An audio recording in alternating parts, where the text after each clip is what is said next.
اعوذ باللہ من الشیطان الرجیم بسم اللہ الرحمن الرحیم وانذر به الذین یخافون ان یحشروا الی ربهم لیس لهم من دونه ولی ولا شفیع لعلهم یتقون۔ ترجمہ: اور اس قرآن سے ان لوگوں کو ڈراؤ جو اس بات سے ڈرتے ہیں کہ انہیں ان کے رب کی طرف سے یوں اٹھایا جائے گا کہ اللہ کے سوا نہ ان کا کوئی حمایتی ہوگا اور نہ کوئی سفارشی۔ انہیں اس امید پر ڈراؤ کہ یہ پرہیزگار ہو جائیں۔ اس سے پہلے یہ بیان ہوا کہ اللہ تعالیٰ کے رسولوں کا منصب بشارت دینا اور ڈر سنانا ہے، اور اس آیت میں اللہ تعالیٰ نے اپنے حبیب صلی اللہ علیہ وسلم کو حکم دیا کہ وہ بھی لوگوں کو ڈر سنائیں۔ چنانچہ ارشاد فرمائے کہ اے حبیب صلی اللہ علیہ وسلم، آپ اس قرآن میں ذکر کیے گئے عذابات سے ان لوگوں کو ڈرائیں جو اس بات سے ڈرتے ہیں کہ انہیں ان کے رب کی طرف یوں اٹھایا جائے گا کہ اللہ تعالیٰ کے مقابلے میں ان کا کوئی حمایتی اور سفارشی نہ ہوگا۔ آپ لوگوں کو اس امید پر ڈرائیں کہ یہ کفر اور گناہوں کو چھوڑ کر پرہیزگار بن جائیں۔ یاد ہے کہ قیامت کے دن اللہ کے مقابلے میں کوئی کسی کا حمایتی اور سفارشی نہ ہوگا۔ ہاں، اللہ کی اجازت سے حمایتی اور سفارشی ہوں گے، جیسے انبیاء، اولیاء، شہداء، صلحاء، علماء اور حجاج کرام وغیرہ۔ یہ سب اللہ تعالیٰ کے اذن سے اور اس کی اجازت سے لوگوں کی حمایت اور سفارش کریں گے۔ انبیاء کرام اور اولیاء اعظام رحمۃ اللہ علیہم کی شفاعت تو واضح ہے۔ تبرکن دیگر حضرات کی شفاعت سے متعلق کچھ احادیث پیش کرتے ہیں۔ حضرت عثمان بن عفان رضی اللہ عنہ سے روایت ہے، نبی کریم صلی اللہ علیہ وسلم نے ارشاد فرمایا، قیامت کے دن 3 جماعتیں شفاعت کریں گی، انبیاء، پھر علماء، پھر شہید لوگ۔ حضرت ابو درداء رضی اللہ عنہ سے روایت ہے، نبی کریم صلی اللہ علیہ وسلم نے ارشاد فرمایا، شہید کے 70 اہل خانہ کے حق میں اس کی شفاعت قبول کی جائے گی۔ حضرت جابر بن عبداللہ رضی اللہ عنہ سے روایت ہے کہ رسول کریم صلی اللہ علیہ وسلم نے ارشاد فرمایا، عالم اور عابد دونوں کو قیامت کے دن دوبارہ زندہ کیا جائے گا۔ اس کے بعد عابد سے کہا جائے گا کہ تو جنت میں داخل ہو جا، اور عالم کو حکم ہوگا کہ تم ابھی ٹھہرو اور لوگوں کی شفاعت کرو۔ حضرت ابو موسیٰ اشعری رضی اللہ عنہ سے مرفوعاً روایت ہے کہ حاجی کی شفاعت اس کے خاندان کے 400 افراد کے حق میں قبول کی جائے گی۔ وَلَا تَطْرُدِ الَّذِينَ يَدْعُونَ رَبَّهُمْ بِالْغَدَاةِ وَالْعَشِيِّ يُرِيدُونَ وَجْهَهُ مَا عَلَيْكَ مِنْ حِسَابِهِمْ مِنْ شَيْءٍ وَمَا مِنْ حِسَابِكَ عَلَيْهِمْ مِنْ شَيْءٍ فَتَطْرُدَهُمْ فَتَكُونَ مِنَ الظَّالِمِينَ۔ ترجمہ: اور ان لوگوں کو دور نہ کرو جو صبح و شام اپنے رب کو اس کی رضا چاہتے ہوئے پکارتے ہیں۔ آپ پر ان کے حساب سے کچھ نہیں اور ان پر تمہارے حساب سے کچھ نہیں، پھر آپ انہیں دور کریں تو یہ کام انصاف سے بعید ہے۔ اس آیت کا شان نزول یہ ہے کہ کفار کی ایک جماعت نبی کریم صلی اللہ علیہ وسلم کی خدمت میں آئی۔ انہوں نے دیکھا کہ تاجدار رسالت صلی اللہ علیہ وسلم کے ارد گرد غریب صحابہ کی ایک جماعت حاضر ہے جو ادنا درجہ کے لباس پہنے ہوئے ہیں۔ یہ دیکھ کر وہ کہنے لگے کہ ہمیں ان لوگوں کے پاس بیٹھتے ہوئے شرم آتی ہے، اگر آپ انہیں اپنی مجلس سے نکال دیں تو ہم آپ پر ایمان لے آئیں اور آپ کی خدمت میں حاضر رہیں۔ نبی کریم صلی اللہ علیہ وسلم نے اس بات کو منظور نہ فرمایا۔ اس پر یہ آیت نازل ہوئی اور فرمایا گیا کہ ان مخلص اور غریب صحابہ کرام کو اپنی بارگاہ سے دور نہ کرو جو صبح و شام اپنے رب کو اس کی رضا چاہتے ہوئے پکارتے ہیں۔ ان غریب صحابہ کا رزق آپ پر نہیں کہ غربت کی وجہ سے انہیں دور کر دیا جائے، اور نہ آپ صلی اللہ علیہ وسلم کی ذمہ داری ان پر ہے۔ سب کا حساب اللہ پر ہے، وہی تمام خلق کو روزی دینے والا ہے اور اس کے سوا کسی کے ذمہ کسی کا حساب نہیں۔ اس آیت کا دوسرا معنی یہ بیان کیا گیا کہ کفار نے غریب صحابہ کرام پر تان مراد لیا تھا کہ یہ تو غربت کی وجہ سے آپ کے پاس بیٹھے ہوئے ہیں کہ یہاں کچھ روزی روٹی کا انتظام ہو جاتا ہے، یہ مخلص نہیں ہے۔ اس پر پہلے تو صحابہ کرام کے اخلاص کا بیان فرمایا کہ یہ اللہ تعالیٰ کی رضا چاہتے ہوئے دن رات اس کی عبادت کرتے ہیں۔ پھر فرمایا کہ اے حبیب صلی اللہ علیہ وسلم، آپ پر ان کے احوال کی تفتیش لازم نہیں کہ یہ آپ کے ساتھ مخلص ہیں یا نہیں، بلکہ آپ ان کو اپنے فیض صحبت سے نوازتے رہیں۔ اور خلاصہ کلام یہ ہے کہ وہ ضعیف فقراء جن کا پہلے ذکر ہو چکا آپ کے دربار میں قرب پانے کے مستحق ہیں، انہیں دور نہ کرنا ہی بجا ہے۔ فكذلك فتنا بعضهم ببعض ليقولوا أهؤلاء من الله عليهم من بيننا أليس الله بعالم بالشاكرين۔ ترجمہ، اور جو ہی ہم نے ان میں بعض کی دوسروں کے ذریعے آزمائش کی کہ یہ کہیں کیا یہ لوگ ہیں جن پر ہمارے درمیان میں سے اللہ نے احسان کیا، کیا اللہ شکر گزاروں کو خوب نہیں جانتا۔ پہلی آیت کے حوالے سے یہاں فرمایا گیا کہ غریبوں کے ذریعے امیروں کی آزمائش ہوتی رہتی ہے، اور گزشتہ انبیاء کرام کے صحابہ کے ساتھ بھی یہ ہوتا تھا کہ مالدار کافر غریب مسلمانوں کو حقارت کی نگاہ سے دیکھتے اور ان کا مذاق اڑاتے، اور ہمیشہ سے کفار کا یہ دستور رہا ہے کہ مسلمانوں کے فقر کو دیکھ کر اسلام کی حقانیت کا انکار کرتے ہیں اور کہتے ہیں کہ اگر اسلام سچا اور کفر جھوٹا ہے تو مسلمان فقیر اور کفار مالدار کیوں ہیں۔ غریبوں کے ساتھ سلوک کے حوالے سے نصیحت، اس سے معلوم ہوا کہ امیری اور غریبی کو حق کا پیمانہ قرار نہیں دیا جا سکتا۔ نیز سابقہ آیت کے شان نزول اور اس آیت کے درس سے بہت سے مذہبی لوگوں اور خود امیروں کو بھی درس حاصل کرنا چاہیے، کیونکہ ہمارے زمانے میں بھی یہ رجحان موجود ہے کہ اگر امیر آتا ہے تو اس کی تعظیم کی جاتی ہے، جبکہ غریب کو حقارت کی نگاہ سے دیکھا جاتا ہے، غریب کی دل شکنی کی جاتی ہے اور امیر کے آگے پیچھے جاتے ہیں۔ خود امیروں کی یہ تمنا ہوتی ہے کہ ہمیں ذرا ہٹ کر ڈیل کیا جائے اور ہمارے لیے اسپیشل وقت نکالا جائے۔ ہمارے آنے پر مولوی آدمی ساری مصروفیت چھوڑ کر اس کے پیچھے پھرتا رہے، غریب آدمی پاس بیٹھ جائے تو امیر آدمی اپنے اسٹیٹس کے خلاف سمجھتا ہے، اسے غریب کے کپڑوں سے بو آتی ہے، غریب کا پاس بیٹھنا اس کی طبیعت خراب کر دیتا ہے، غریب سے ہاتھ ملانا اس امیر کے ہاتھ پر جراثیم چڑھا دیتا ہے۔ الغرض یہ سب باتیں غرور اور تکبر کی ہیں، ان سے بچنا نہایت لازمی اور ضروری ہے۔ وَإِذَا جَاءَكَ الَّذِينَ يُؤْمِنُونَ بِآيَاتِنَا فَقُلْ سَلَامٌ عَلَيْكُمْ كَتَبَ رَبُّكُمْ عَلَى نَفْسِهِ الرَّحْمَةَ أَنَّهُ مَنْ عَمِلَ مِنْكُمْ سُوءًا بِجَهَالَةٍ ثُمَّ تَابَ مِنْ بَعْدِهِ وَأَصْلَحَ فَأَنَّهُ غَفُورٌ رَحِيمٌ۔ ترجمہ، اور جب آپ کی بارگاہ میں وہ لوگ حاضر ہوں جو ہماری آیتوں پر ایمان لاتے ہیں تو ان سے فرماؤ تم پر سلام، تمہارے رب نے اپنے ذمہ کرم پر رحمت لازم کر لی ہے کہ تم میں سے جو کوئی نادانی سے کوئی برائی کر لے پھر اس کے بعد توبہ کرے اور اپنی اصلاح کرے تو بے شک اللہ بخشنے والا مہربان ہے۔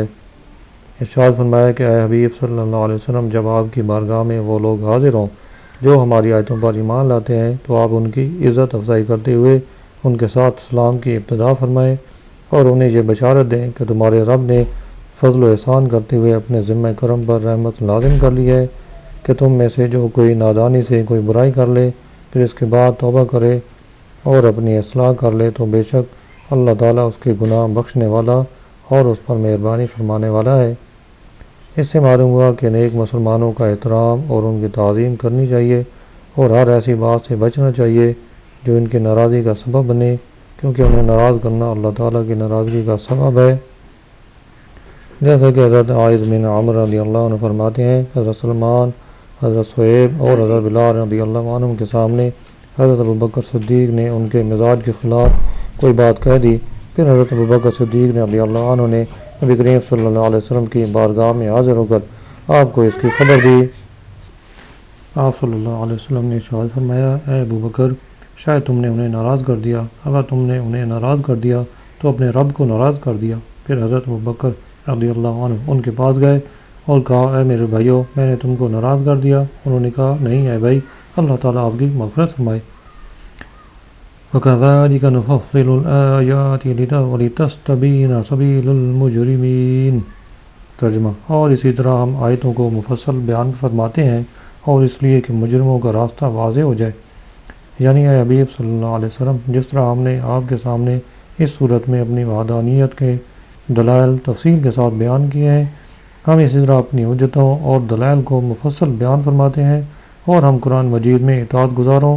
گناہ کے بعد توبہ کر لینے والوں کے اوصاف اور گناہ پر اڑے رہنے والوں کی صفات بیان کرتے ہیں تاکہ حق ظاہر ہو جائے اور اس پر عمل کیا جائے، اور اس لیے یہ چیزیں بیان کرتے ہیں کہ مجرموں کا راستہ اور ان کا طریقہ واضح ہو جائے تاکہ اس سے بچا جائے۔ اس سے معلوم ہوا کہ آدمی کو چاہیے کہ وہ فلاح اور کامیابی کے راستے پر چلے اور وہاں تک پہنچے جہاں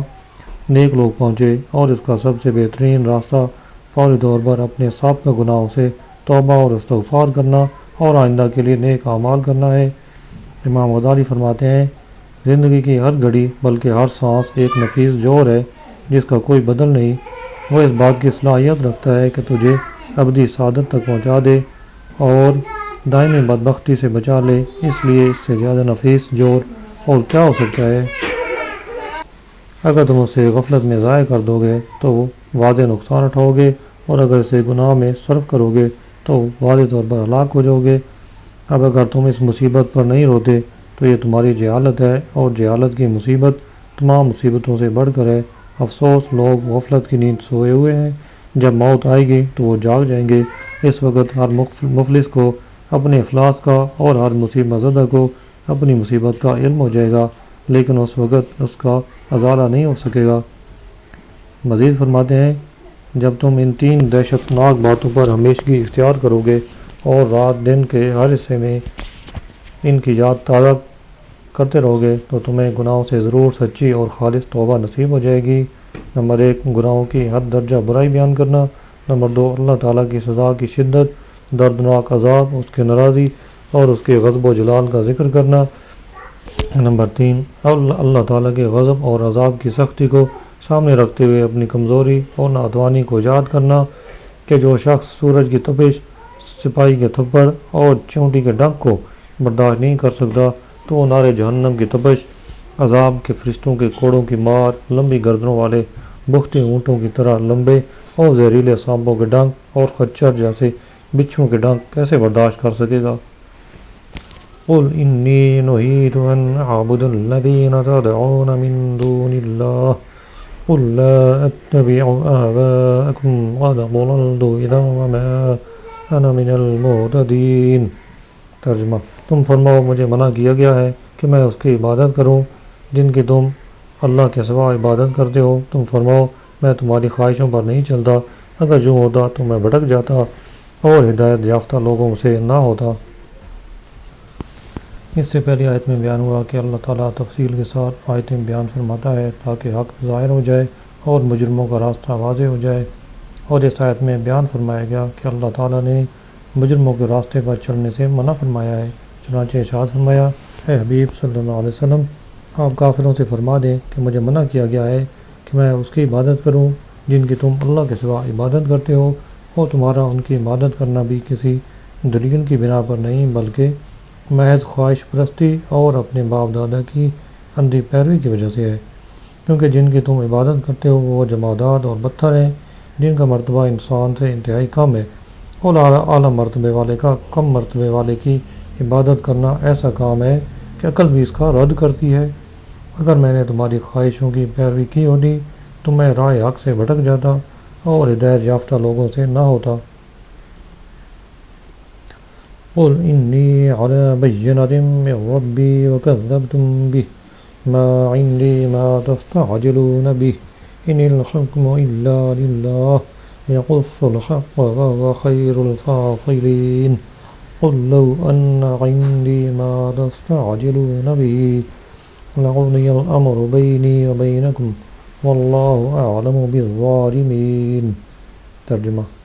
تم فرماؤ میں تو اپنے رب کی طرف سے روشن دلیل پر ہوں، اور تم نے اسے جھٹلایا ہے۔ جس عذاب کے آنے کی تم جلدی مچا رہے ہو وہ میرے پاس نہیں، حکم صرف اللہ ہی کا ہے۔ وہ حق بیان فرماتا ہے اور وہ سب سے بہتر فیصلہ کرنے والا ہے۔ تم فرماؤ اگر وہ عذاب میرے پاس ہوتا جس کی تم جلدی مچا رہے ہو تو میرے اور تمہارے درمیان معاملہ ختم ہو چکا ہوتا، اور اللہ ظالموں کو خوب جانتا ہے۔ یعنی اے حبیب صلی اللہ علیہ وسلم، آپ فرمائیں کہ میں تو اپنے رب کی طرف سے روشن دلیل پر ہوں اور مجھے اس کی معرفت حاصل ہے، اور میں جانتا ہوں کہ اس کے سوا کوئی مستحق عبادت نہیں، جبکہ تم اس کے ساتھ اوروں کو شریک کر کے اسے جھٹلاتے ہو۔ یہاں روشن دلیل قرآن شریف، معجزات اور توحید کے واضح دلائل سب کو شامل ہے۔ ما تستعجلون ما عندی ما تستعجلون بہ، جس کی تم جلدی مچا رہے ہو وہ میرے پاس نہیں۔ چونکہ کفار مذاق اڑانے کے لیے حضور اقدس صلی اللہ علیہ وسلم سے کہا کرتے تھے کہ ہم پر جلدی عذاب نازل کرائیے۔ اس آیت میں انہیں جواب دیا گیا اور ظاہر کر دیا گیا کہ حضور پر نور صلی اللہ علیہ وسلم سے یہ سوال کرنا نہایت غلط ہے، کیونکہ عذاب نازل کرنا اللہ کا کام ہے، تاجدار رسالت صلی اللہ علیہ وسلم کا نہیں۔ ہاں، اگر سرکار دو عالم صلی اللہ علیہ وسلم اس کے لیے دعا کر دیں تو بات جدا ہے، جیسے حضرت نوح علیہ السلام کی دعا سے قوم نوح تباہ ہوئی، اور حضرت موسیٰ علیہ السلام کی دعا سے فرعون اور اس کی قوم تباہ ہوئی، اور دیگر انبیاء کرام کی دعاؤں سے ان کی قومیں تباہ ہوئیں۔ ایسے ہی نبی کریم صلی اللہ علیہ وسلم کی دعا سے کفار مکہ بھی برباد ہو جاتے۔ اگلی آیت میں مزید فرما دیا کہ اے حبیب صلی اللہ علیہ وسلم، تم فرماؤ اگر وہ عذاب میرے پاس ہوتا جس کی تم جلدی مچا رہے ہو تو میرے اور تمہارے درمیان معاملہ ختم ہو چکا ہوتا، اور میں تمہیں ایک لمحے کی مہلت نہ دیتا اور تمہیں رب کا مخالف دے کر بے دریغ ہلاک کر ڈالتا، لیکن اللہ تعالیٰ علیم و کریم ہے، وہ سزا دینے میں جلدی نہیں فرماتا، تو اس کی بارگاہ میں رجوع کرو، نہ کہ اس کے علم و کرم کی وجہ سے جری ہو جاؤ۔ وعنده مفاتح الغیب لا يعلمها إلا هو ويعلم ما في البر والبحر وما تسقط من ورقة إلا يعلمها ولا حبة في ظلمات الأرض ولا رطب ولا يابس إلا في كتاب مبين۔ ترجمہ: اور غیب کی کنجیاں اسی کے پاس ہیں، ان کو صرف وہی جانتا ہے، اور جو کچھ خشکی اور تری میں ہے وہ سب جانتا ہے، اور کوئی پتا نہیں گرتا، اور نہ ہی زمین کی تاریکیوں میں کوئی دانہ ہے مگر وہ ان سب کو جانتا ہے، اور کوئی تر چیز نہیں اور نہ ہی خشک چیز مگر وہ ایک روشن کتاب میں ہے۔